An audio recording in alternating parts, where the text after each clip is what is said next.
Hello and welcome back to the show. I am in the studio with Kaleidophone. How you doing, guys? Very well, thanks. Good, thanks, thank you. Lovely. I'm glad to hear it.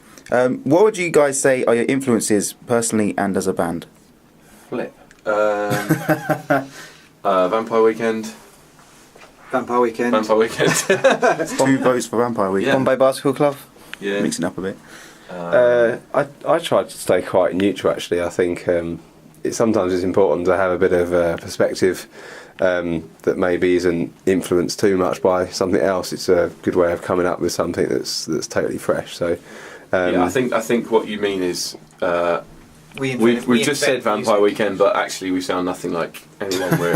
We're really confused. we've been likened. I suppose we've been likened to people like Vampire Weekend. Yeah, we got called the English Vampire Weekend by Okay. Colin Patterson, Radio 5. So that was amazing, and we were. And we've just gone with it. And we've gone with it. Yeah, we went with it. We were like, yes, that's us. Yeah. So we have all sorts of influences and kind of like Jeff Buckley and Led Zeppelin and stuff. All stuff we've listened to for years. It's really hard to pin it down, but a lot of people say we sound like Vampire Weekend or Two Door Cinema Club, or other sort of indie pop bands. But we are essentially a pop rock band. So yeah, take from that what you will. I will. But as people, when you're growing up, who did you aspire to be like? Ooh. Oh my god. Not Mark Knopfler. Mark Spitz. Eddie Swimmer. Vedder. Eddie Vedder. Kurt Cobain. Is that right? Am I answering the question? Yeah. Sounds like it. Not for yourself, but for everyone else, by the sound of it as well. Yeah, for myself, definitely. I don't know. What about you, Andy? I've got no. This is our manager. Manager Andy. Yeah, I've got no comment to make on this. Wanted to be Simon Cowell.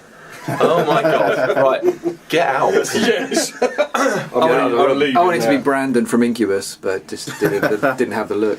Oh. So yeah, that's failed. You could try style yourself up to be like him, maybe. I tried, it didn't work. Not enough There was a short period when I wanted to be Steve Vai.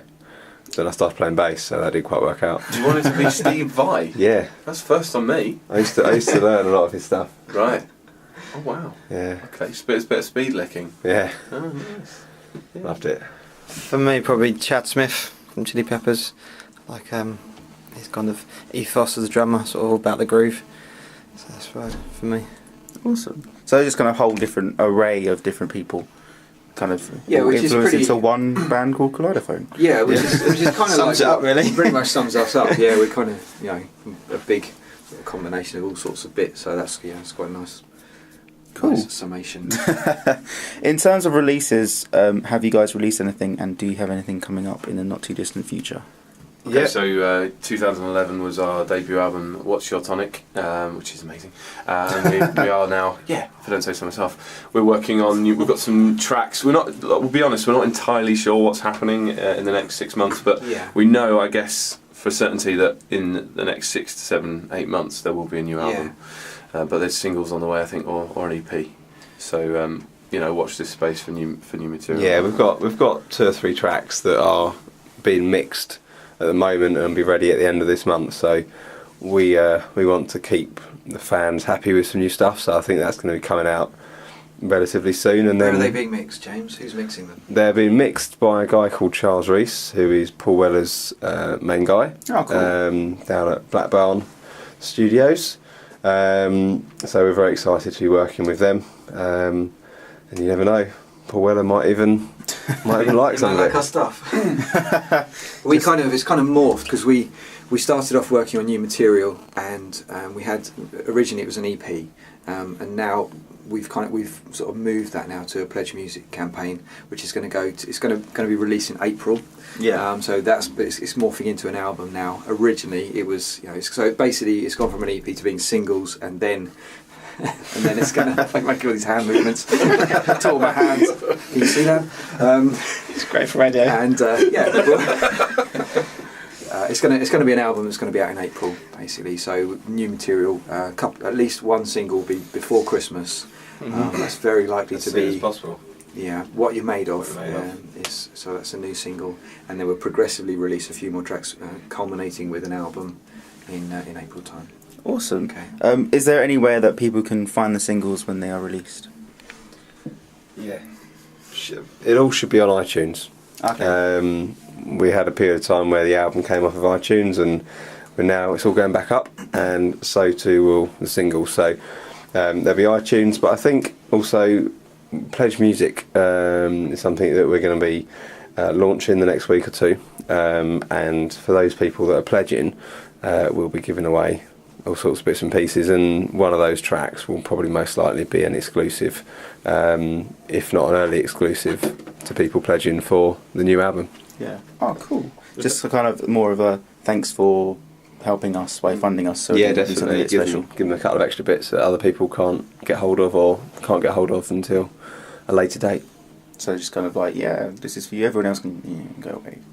Yeah, I mean, we want to really connect with our audience and our fans a lot more than we have done. We've done our best through all the social medias, but we really want to sort of give people something, be it live tracks or something a bit more special. Yeah, well, if you ever want to come and do a live track, you know where to come. But for the rest of the year, what have you guys got planned? I know we've been speaking about the upcoming album next year, but like for the rest of 2013, what does that have in store for you guys? Writing, rehearsal, demos, recording. Yeah, that's it, pretty much. There's the endorsement with Nuts headphones. Oh, thanks, Nuts. Yeah, who wants to say about Nuts? Basically, there's an agreement with Nuts headphones with the bands that ARD are managing. Kaleidophone will be involved in a 2-year endorsement deal with them.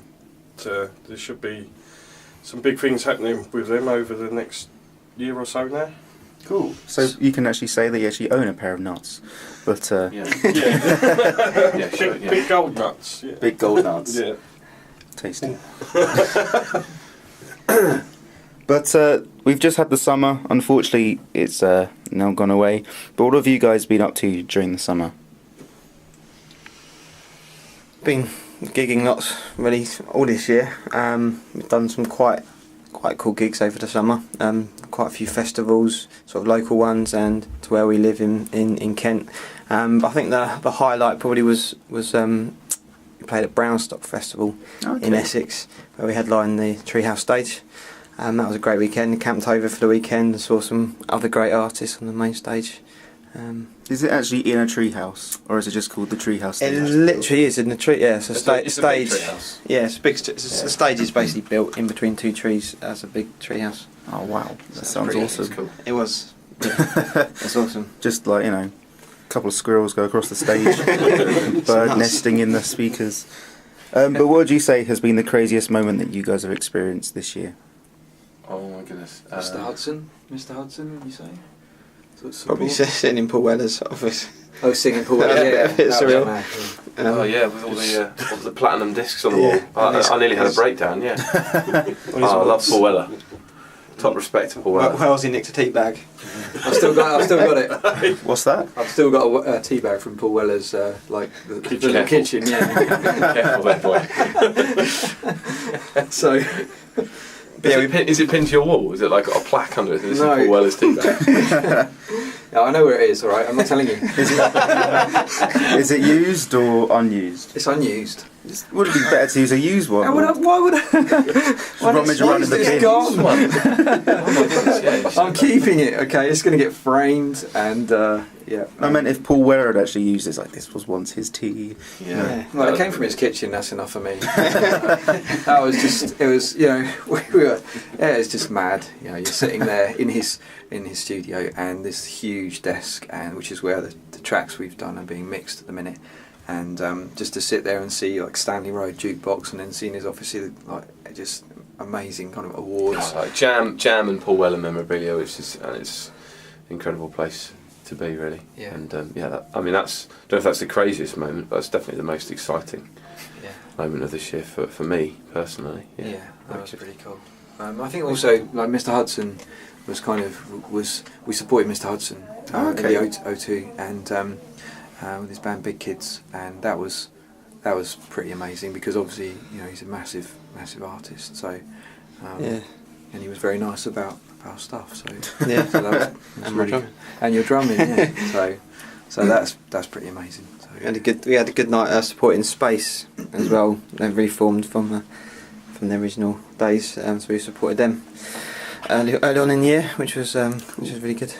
So overall, it's been a bit of a crazy year, an exciting year, and being a bit of a teabags thief.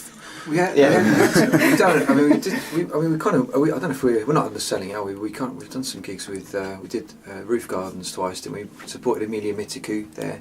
Then we headlined the second time we went back, and played the Lexington with Blueberries. We've done all sorts of. The last year's been pretty amazing for us. So yeah.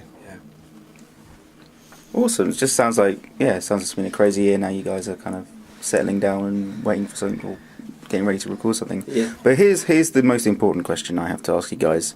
If you could have any superpower, which one would you have and why? Okay, we did have a discussion though, because we knew this question was coming. We had a discussion in the car. And Did Andy tell you? Yeah. Sorry. Yeah, was that okay? It's fine.